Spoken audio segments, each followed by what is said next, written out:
Hello, hello, hello. This is Tando again from Cosmic Spark, your spiritual godmother.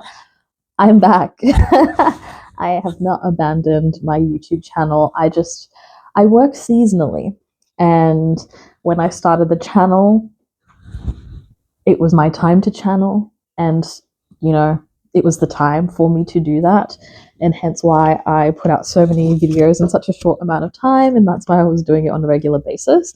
Now, you might have to accept that sometimes I will be away, sometimes I will be back to back. It just depends on what season I'm in. I don't apologize for any of it. Oh my god, today's the first day of Virgo season. Generally, I'm not normally like super excited for Virgo season. I'm much more excited for Leo season as a Leo Venus and a Leo Mars. Um, but this year, it's been very, very auspicious, and it feels like this is the right time for me to be sending messages to my collective about what's going on. So, just a little bit about what's been happening with me this week.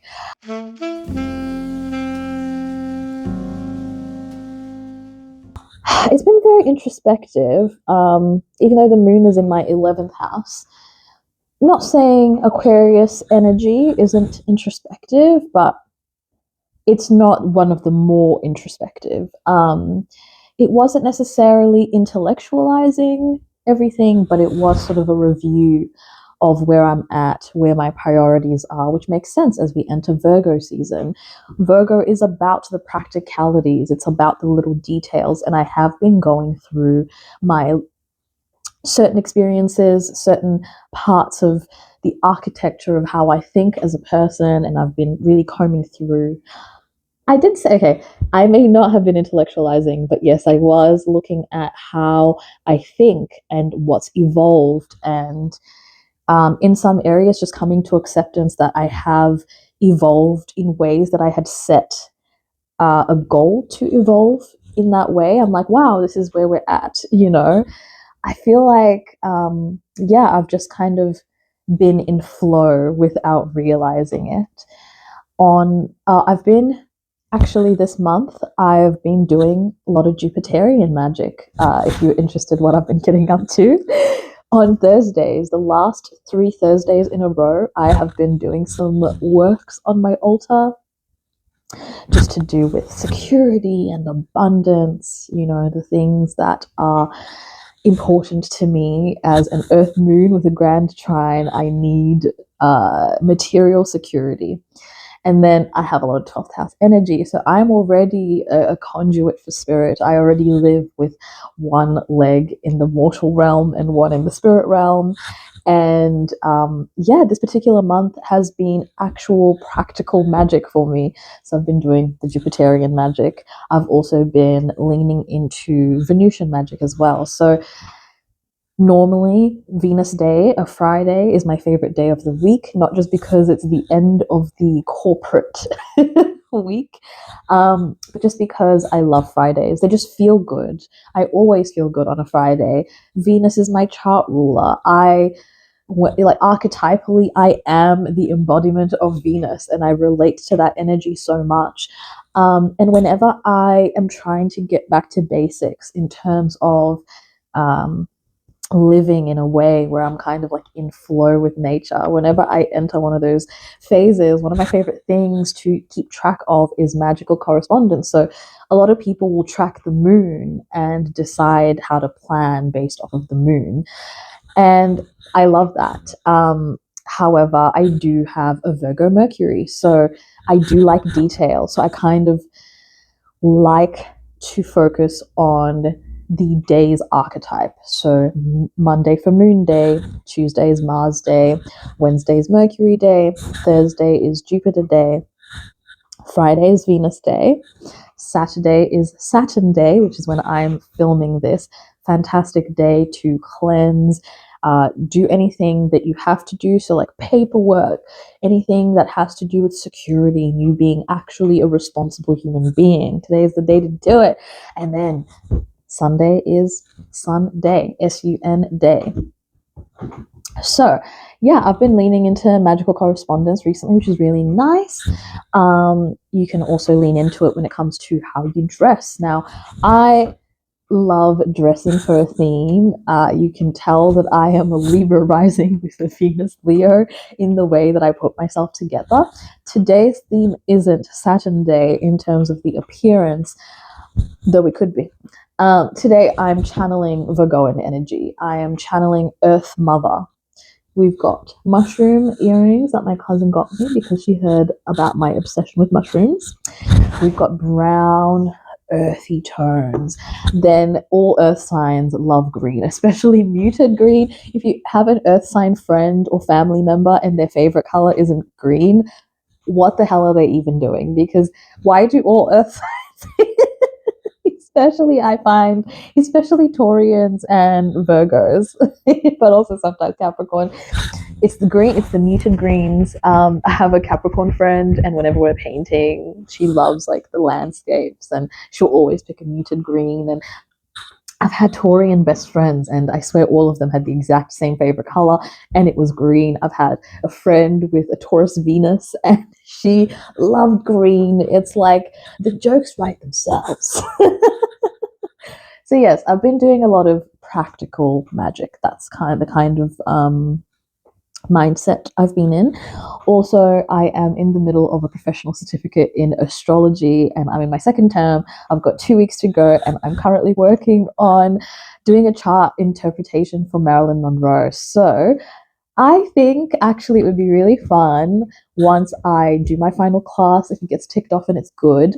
I am more than happy to actually film that video for you guys, just discussing, my chart interpretation for Marilyn. I love Marilyn Monroe, but not as like the sex symbol. I love Marilyn Monroe as a symbol of femininity, as an archetype. That's kind of how I engage with celebrities in general. Is I'm not a big celebrity worship person, but I love getting to know them and researching their background because I don't want to see them as like a two-dimensional human being. I love seeing depth. I was born for depth. So being able to now present her, I love to call her Norma Jean because obviously we're on a first name basis. Being able to talk about Norma Jean as a full human being and not just the upskirt over a great moment, I think would be very interesting. So it's been a spiritual time, and people don't always think about Leo as a spiritual sign, but Leo energy can be very intuitive, and in tune, and it's I think Leo's like an underrated psychic sign. And so that's what I was doing over Leo season. Is I've been doing my practical magic, but because it was Leo season and I'm big Leo energy, I was having fun with it. I was dancing in front of my altar. I was putting out flowers and just making it a little bit dramatic. You know, just like Leo energy reminds us that you can be responsible and have fun at the same time. Because Leo is a leader. Leo loves to take charge and take control of things. And they can be really, really good at it. But it doesn't mean that you don't have to focus on the important things. But for me, it's that earth energy with the Leo. I need the balance. Otherwise, I would just be all drama and no sustainability, which we don't want to do. So, yeah, coming into Virgo season, before I start pulling any cards for you guys, coming into Virgo season, I have been connecting with this tree in my backyard, which is part of the nightshade family. It is woolly nightshade, but the actual scientific name is Solanum mauritianum. It's kind of like Mauritius, but it's Mauritianum. Yeah. I'll actually just put it on the screen. Yeah, so that is a poisonous plant, so please don't just go picking it up with your hands. It's poisonous to humans. However, plants are to be respected, and as long as you know how to interact with the plant, it can be poisoned and it can still be useful to you, and it can be something that you work with. And this particular tree in the backyard is a tree that I go to, I commune with, I cry there, I smoke there, I tell it my worries, I tell it it's looking beautiful. As I said on my blog, this tree is the reason I realized spring was coming in early. I'm in the southern hemisphere. Spring for us doesn't enter until the 1st of September. We don't go by equinoxes like they do in America. And so, yeah, I was, at the tree and I'm like, oh my God, this was like a couple of weeks ago. I'm like, oh my God, you're blooming already? I thought we weren't supposed to be having any blooms for a month or so. And so, this particular tree is very special to me. And the other day, I noticed some fallen branches, like all its flowers are at the very top. So, like, the stem and the trunk are really bare. And when I looked it up, and finally, like, I've just been interacting with this tree, I had no idea what family it was from or anything. But when I finally looked it up, find out that it's the nightshade family, find out it's poisonous, but I find out its metaphysical properties. So it helps you with cleansing, with banishing, with like taking spiritual control, that sort of thing. Clearing negativity and repelling it in advance, that sort of energy. And so I brought it in. I've worked with it. Since I've worked with it, I've cleansed, like yesterday, I think it was, I cleansed twice in a row, like 2 days. 2 days? A morning and night is what I'm trying to say. I said 2 days. I cleansed twice in a day. Normally, I'll just cleanse once every day. I might miss a day or two every so often, but I tend to want to cleanse that regularly because I've raised my vibrations. I'm now online. I've really put myself out there, so I do not play about my spiritual protection, okay? But I've brought it into my house, into my space, worked with it on my altar, asked my ancestors if they're okay with me utilizing it. And I feel clearer already. I've been cleaning. I cleaned yesterday. I spent last night cleaning just in time to usher in the Virgo new moon this evening and the Virgo season today. So, if there was anything that I would recommend at the moment for you, no matter where your moon is at the moment, is if you can think of one area of your life that is practical that you can focus on, some really, really easy ways to allow goodness to enter your life is to clean. I know it sounds boring and like it sounds like your mom trying to trick you into cleaning. It sounds like your mom just going, no, but I promise the fairies will leave you some money if you clean your room. It's a little bit like that. When you clean your space, you are letting the universe know that you're ready for newness. When you feel stagnant, when you feel depressed, when you feel like, I don't know why, but I'm cloudy headed, cleaning is the way to go.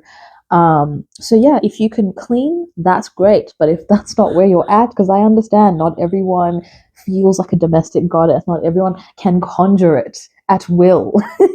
That's how I survive doing anything domestic, is I'm just imagining myself as the main character of a movie, because why else would anything with Leo energy you know what I mean? I have to be center stage. So I'm basically being filmed while I look like a domestic goddess, or, that sort of thing. I imagine I'm in a cottage or whatever works.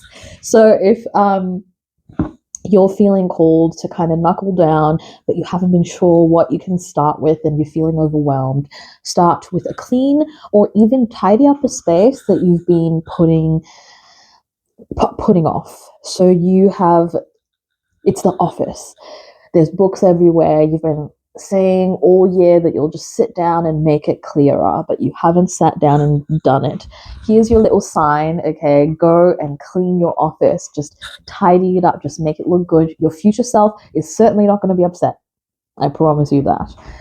So, yeah, that's kind of where I've been. I don't know if you care about my life or my updates,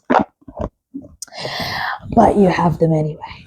So, today I was feeling like utilizing a very earthy deck that I felt like has Virgoan energy, but not light, not like some people want to present, because I do feel like Virgo energy can be innocent and light and helpful and just like that. But I feel like the highest expression of Virgo is like, to me, it's like a nurse.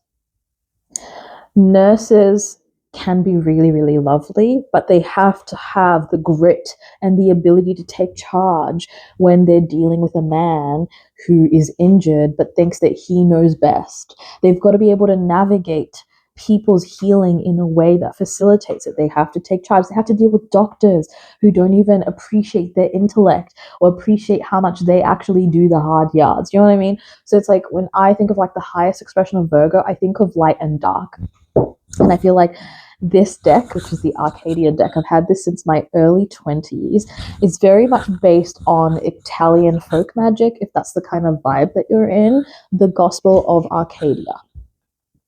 So that's the Oracle deck that I'll be utilizing today for you guys, just to see what kind of opportunities Virgo is bringing to you. We can look into that, and this can help you decide what intentions to set for the season.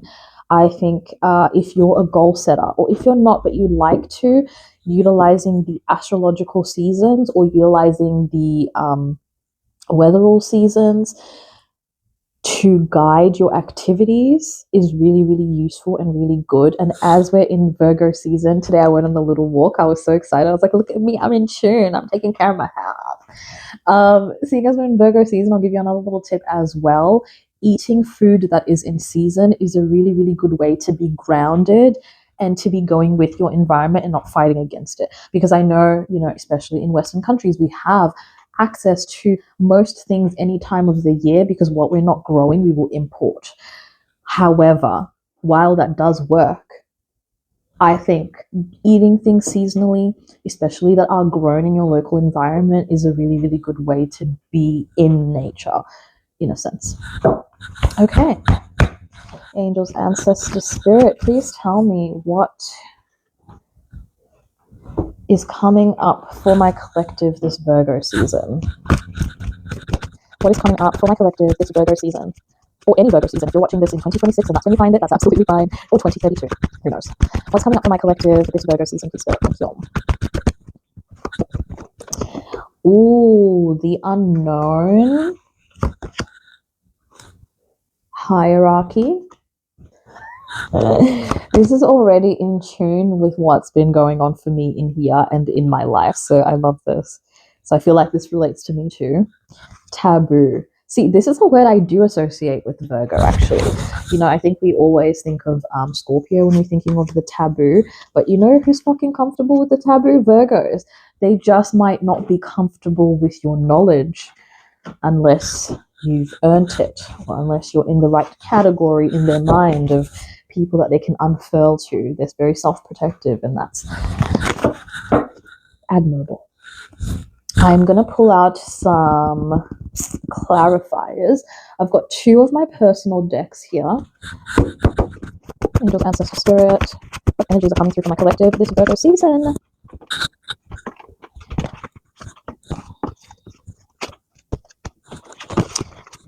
Okay.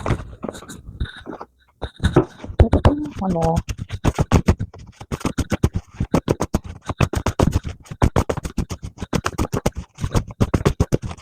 What is coming through for my collective this Virgo season? Okay, my loves. So, what's coming through this Virgo season?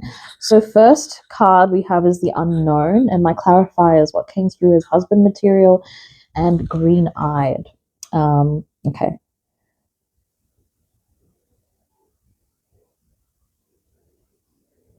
I feel that some of you are entering new heights previously unentered. So, some of you could be entering into a union with someone. By entering, I mean you could be actually about to get married. You could be getting engaged. You could be finally talking to someone you've been seeing about fortifying that commitment. And it kind of feels like it's really exciting, but it's a new era for you. It's an era that you've never entered into before. So this isn't giving second marriage. You know what I mean? It's giving something new and fresh, but it feels like you're on the edge of something and it's time for you to let it pan out however it will. And the thing is, the universe isn't here to assure you that everything's going to be okay, in the sense that it's not going to tell you in advance what will happen on the other side of the door. There is a sense that you have to have faith that you have done the right thing. And if you know you haven't, then that is your cue to do something about it. Now, whatever precipice you are entering into, there's a real energy, though, that it has to do with union, because even though I'm only reading the first line of cards, a couple of the other lines also seem to suggest something to do with another person. This new partnership you're entering into is the cause of jealousy and evil eye. There are people that already have ideas about your union, about whether or not it will last, about whether or not you deserve it, all of those sorts of things. And so just be aware of it. What that means for me is just be careful who you're sharing your joy with, because not everyone is receiving it the way that you think. I don't mean be so self-protective as to only spend time with your partner, because I don't think that's healthy. But I mean, if you're planning a wedding, if you're planning a party that celebrates your union in any way, you're inviting your people, be sure you're only inviting people you genuinely think are there for you in this union, so it starts off on the right foot. Nothing could be worse to me than entering something or celebrating my life, and then maybe years down the line, I find out someone was there that was wishing me bad. To me, it would feel like it affected my ability to shoot off into whatever I was doing on the right foot. So be really discerning right now and trust that you're being guided in the right direction. If this feels real for you right now, no matter what happens 1 to 20 years from now, just do it. Whatever you need to learn and get out of it, you'll get out of it. Like, we can't foresee any and every little blockage that is going to occur in the future. Okay.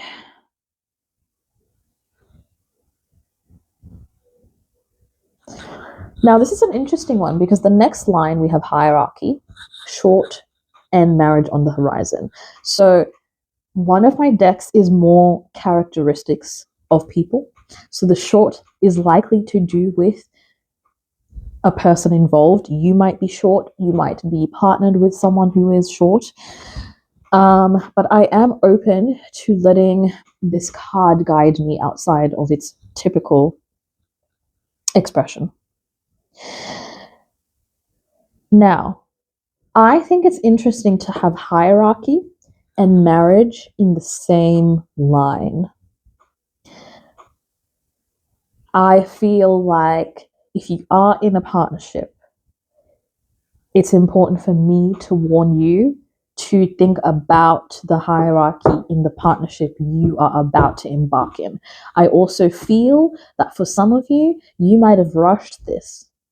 I feel that short could also mean the time frame between you getting to know someone and you actioning that and settling on, yes, we're together, or yes, we're getting married, or yes, we're getting engaged to be married. And in the event that you fall into that category, this is not what I thought I was going to be talking about for Virgo season, but that's whatever, it's gone now. If you're in the category of people where you're like, yes, actually that's me, I have just solidified, or I am about to solidify a union, but we were really, really quick with it. Stop. Wait a minute. If something's booked and it's about to come up, then you might not be able to stop it. Like, you don't have time, really. You have to really decide beforehand. But to me, as a Libra sun, as a spiritualist, marriage should be even and equal. If someone is rushing you into union, it could be because they're trying to pull the wool over your eyes. They are trying to get away with something. They are trying to lock you down before they unravel. I've heard of so many cases of people who enter a union, sometimes even if it's not rushed, because some people are in it for the long game. But you enter the union, and then all of a sudden it's like this person unfurls their shadow that they had wrangled to be able to get you into their world. So if that's you, I need you to make sure that you're going into this union with your eyes open. I need you to know that you are consenting from an informed place. You're like, yes, I do know I am entering into this, and I know this person has a short fuse, and I know they're actually not that nice to women in general outside of me. And that's something I can live with. That might be you. Couldn't be me, but that might be you. But that's okay because it means you're active in the decision making. It's not passive, it's not just happening to you, right? But if this isn't marriage with a person, because not everything is that on point. In general, in this reading, if you're not about to get married, union is just not on the table for you, yeah? This could be a time to evaluate a union you're getting into with something else. This could be a union with you're about to sign a contract with a new job. Think of it that way. If you're about to enter something that has an inherent hierarchy, I want you to interrogate yourself where you are in the hierarchy, but not where you imagine you are. Don't make it up. Be for real. Are you entering into this as an equal from below or above? And what does that mean? Take that information, do something with it. What you do, I can't help you with because this is just a general reading. And finally, okay, so in terms of characteristics for this person that you're getting married to, all the characteristics that have come up is mainly with a man in mind, but it could be a woman. This person is short, and it's very possible they're Asian because that was one of the clarifiers. So in terms of characteristics, if you are about to enter a union with a man, woman, or non-binary person who is short and Asian, then 100% this is for you. If not, just take the bits that make sense if the rest of the reading actually applies. You don't have to be so pedantic as to say, well, that bit didn't work, so I may as well just not take anything else. But in terms of taboo, so you might be about to enter a union that other people see as taboo. But while they see it as taboo, they're also jealous. So it's like other people's limitations could get in your way if you let it. And that's why it's important to have discernment as to who you allow in your space. You might have someone trying to tell you not to engage or not to take the step to make this something even more serious, right? They're looking at it from their limited perspective. They're thinking, but how can you walk around proudly when our kinds of people don't normally be with those kinds of people? And what does this mean for you? What does this mean for our friendship? That's not for you to answer. It's not your job to fix everyone or to have everyone understand your decision making. Let them come to that in their own time if they decide to, or not, whatever. You know what I mean? Like, it's 2025. You can be interracially married if that's what you're interested in. You can be married to the same gender. It's fine. It's been fine, actually. It's just everyone else has to catch up. But yes, actually, this ties in the story together. This is making so much sense. So yes, this person you might be about to, because it depends on the different people. For some, it's fine. You're happy. This person is good for you. You're feeling called to it. That's great. Just know that what's coming next is uncharted territory. The universe isn't going to suddenly give you the answers of where you'll be 10 years from now, but having trust in self and in your own decision making is what makes the unknown more bearable. However, for the other kinds of people I'm reading for, this person who's rushing you into marriage, they could be jealous of you. I don't know why I didn't say that before. It might not be outside of this relationship people are jealous of you guys. This could be a person who's jealous of you. And if they're jealous of you, that could be why there's a hierarchy in your relationship that you don't even know about. This person thinks they're better than you. This person thinks that they deserve more. They deserve the best, and they're watching you in your own private life, outside of the union, or maybe within your union. They're feeling pressure because you're outdoing them by metrics that they haven't even told you, because you might not be as insecure as they are. And internally, they're going, okay, well, oh, she just got a raise, so what does that make me? That kind of thing. So please be careful, because this person might be jealous. Yes, there's marriage on the horizon. They're thinking about fortifying this thing, but is it desperate? Have they rushed this relationship, shortened it, quickened the pace, made you feel like, oh, finally someone who sees me and doesn't ask me to prove myself and wants to lock it down right away? And you're like, oh my God, yes, that's exactly what I want. But is that the illusion that they're giving you? I would say, if you even suspect you could fall into this box, just ask your partner to move the union that you want to settle on 6 months or a year down from whenever you originally did it. Because if this person loves you and they trust you, they should know you're not going to go anywhere. They should respect that. And if they are worried that, oh, it means you don't love me, then maybe you can have a discussion about a different time frame within that time frame. That's not exactly the times that you selected, because that's what compromise looks like. But if you say you want to move it and they don't want to budge, and it feels emotionally like what they want should go over what you want, to me, if it walks like a duck and it quacks like a duck, it's a fucking duck, babes.